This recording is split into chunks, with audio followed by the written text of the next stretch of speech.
I hardly recognize the person introduced.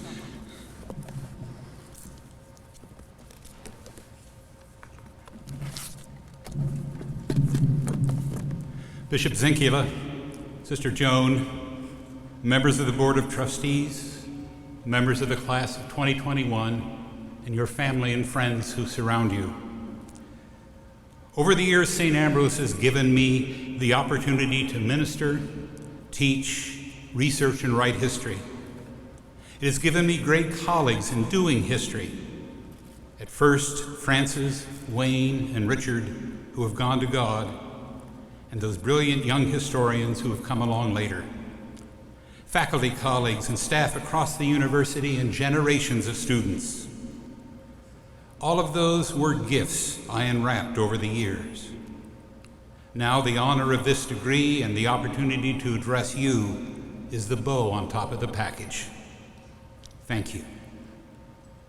I also want to acknowledge and congratulate my classmate, Dr. Dimitri Papageorgiou.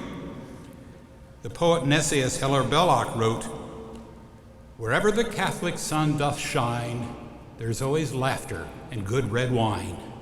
At least I've always found it so. Benedicamus Domino." Dimitri, your wine and the wine festival helped the Catholic sun shine on St. Ambrose.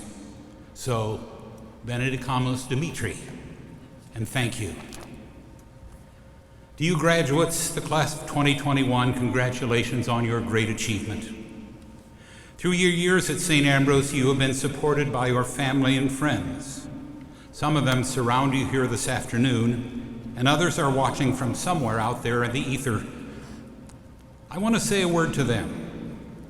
Only a few years ago, you entrusted your loved ones to St. Ambrose so they would become better prepared to make their way through a sometimes uncertain future.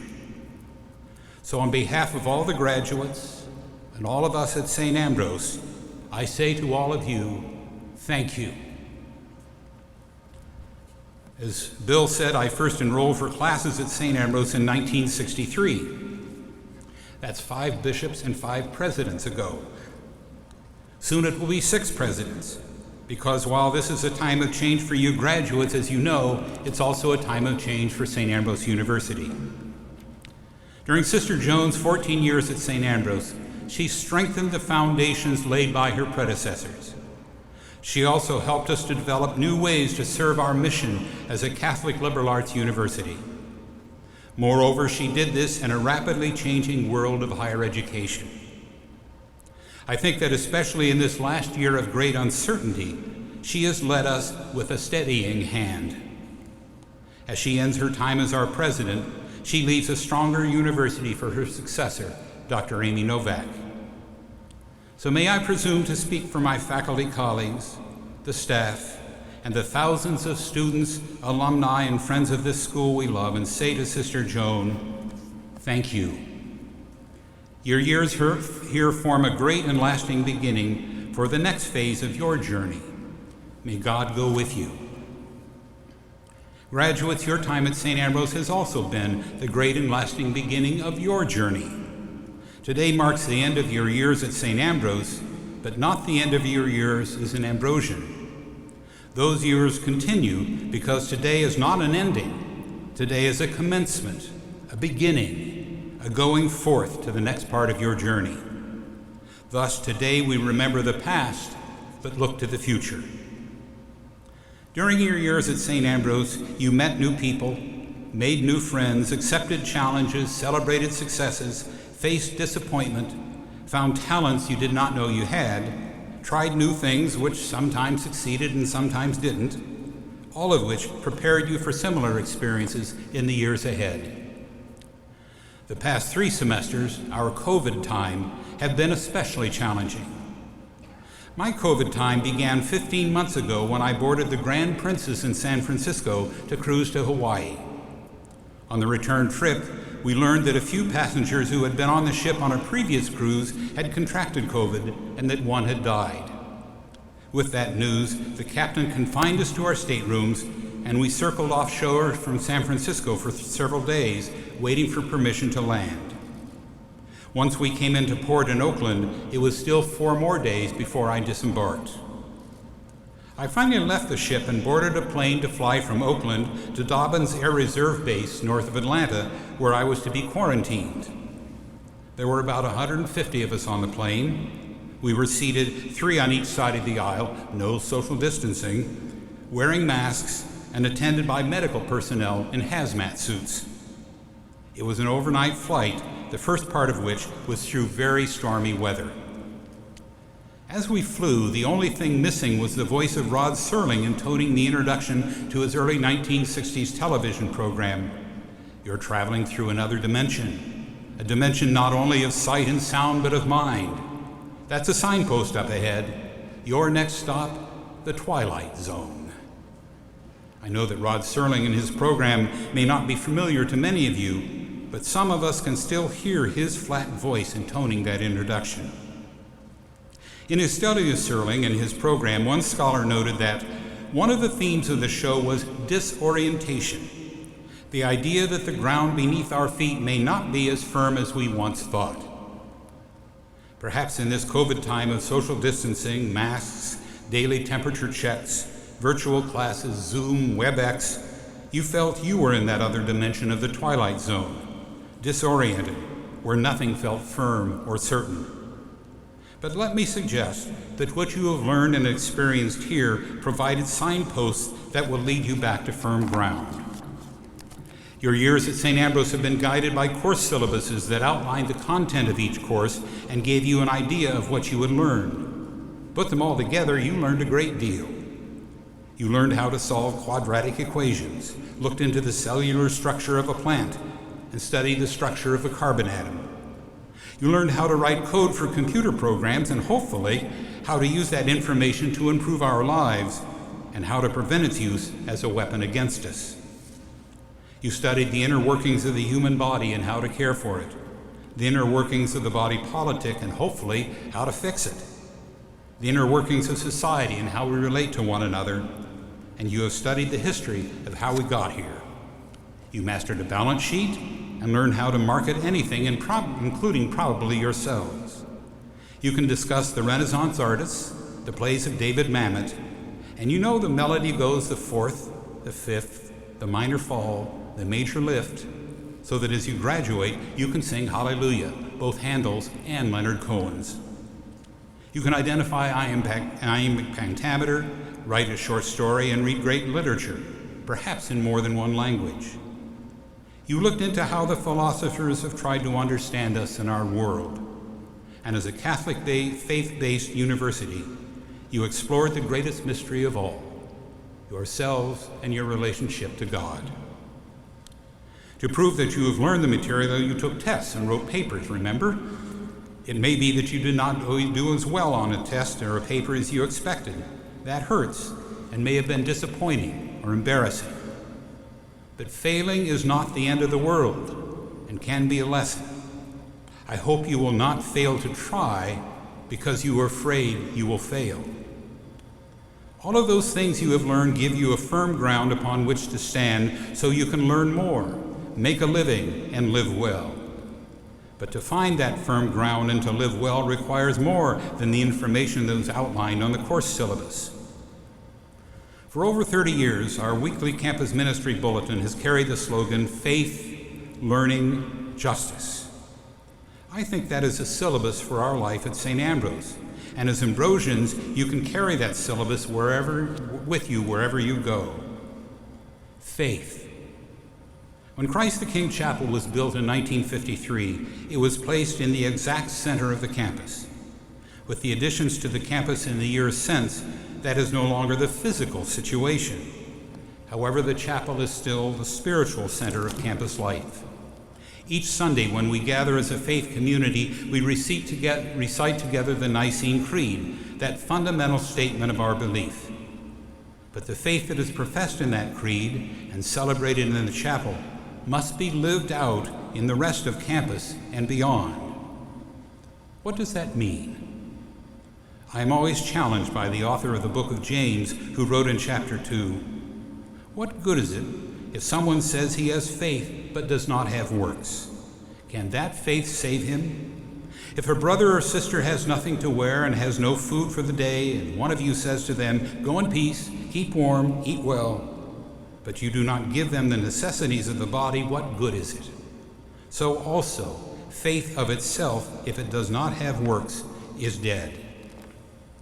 So faith can be a noun, what we believe, and a verb, how we live out that belief. That lived faith can weather the storms and help us find firm ground. Jesus praised the wise person who built a house on rock, because when the rain fell, the floods came, and the winds blew and buffeted the house, it did not collapse.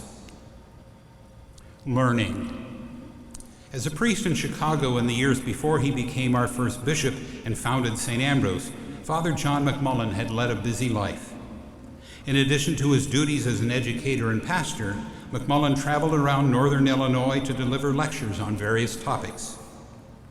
In one of those lectures, he lamented that too often people were engrossed in the temporal progress of their work and their lives, and that therefore there was a great deal of intellectual ability lying torpid which ought to be brought out. Gail Godwin's 1984 novel, The Finishing School, makes a similar point. In the novel, the schoolmistress of the finishing school warns her 14-year-old pupil about people who have congealed into their final selves. She praises those who are fluid, who keep moving forward, making new trysts with life. Bishop McMullen resisted intellectual torpidity, apathy, dullness. He did not congeal, and I believe he would urge all of us to resist those things too. Therefore, the great and lasting beginning we celebrate today means that your years of learning have just begun. So on your journey in the years ahead, resist torpidity, resist congealing. That will require attentiveness to yourself and your world. In Godwin's novel, the schoolmistress admitted she had reached a time in her life when she needed to be refreshed by the unexpected rather than consoled by the stately rhythms of what she knew. Don't be satisfied with what you know. Explore what you don't know.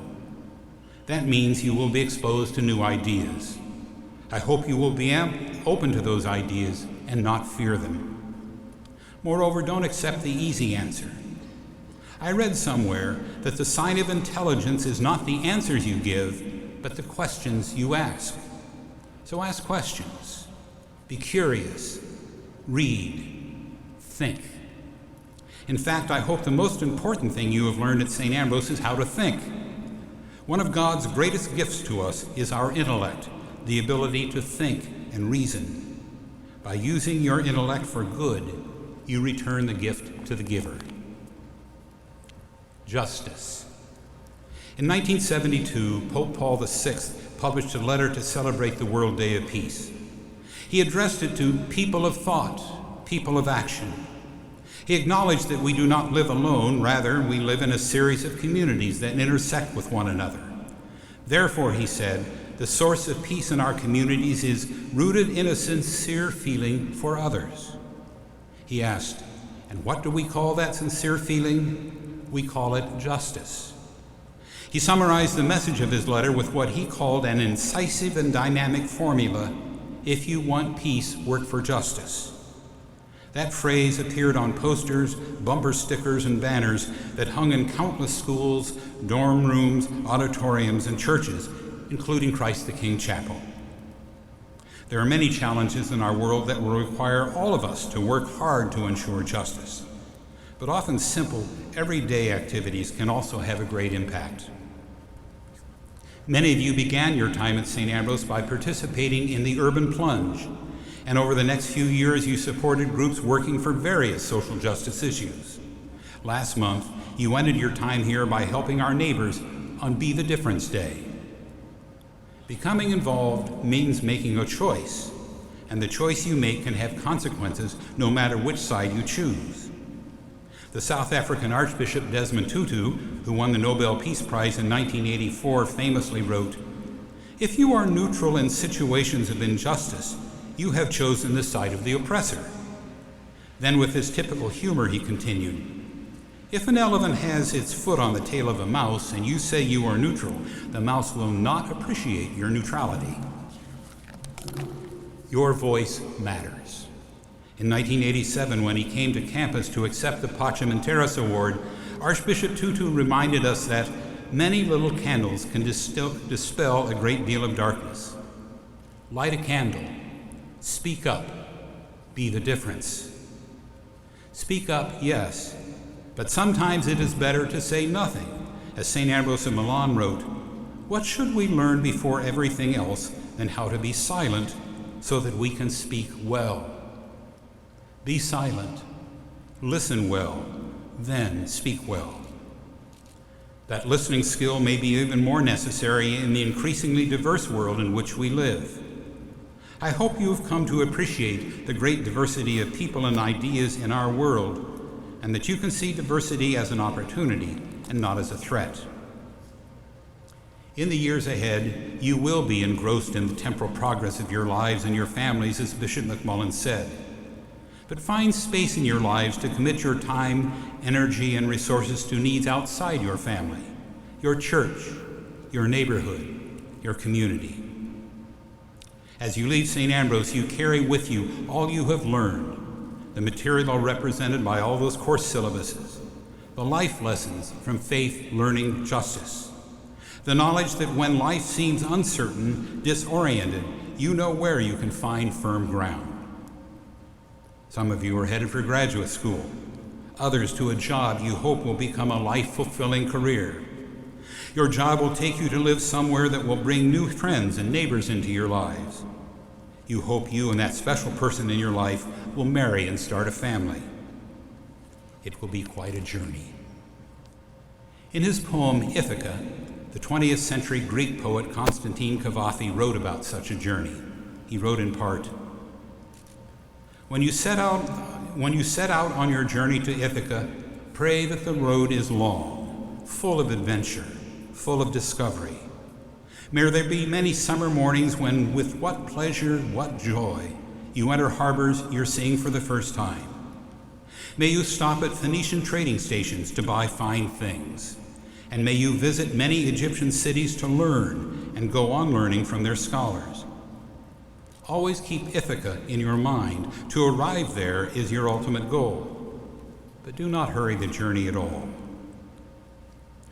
It is better to let it last for many years and to anchor at the island when you are old, rich with all you have gained on the way, not expecting Ithaca to make you rich. Ithaca has given you the marvelous journey. Without her, you would have never set out on the road. She has nothing more to give you. I know you are ready to go out from here to find your own Ithacas. It will take time to reach the top of your chosen profession, to fulfill your dreams, to find your own Ithaca. But the poet tells you not to hurry the journey. Enjoy it, and don't miss the side roads that may be even more interesting than the path you have chosen. And as you journey, I pray that you will be a source of blessing to all those you encounter along the way, and that in turn, you will be blessed by all those you meet. Again, congratulations. God goes with you. Thank you.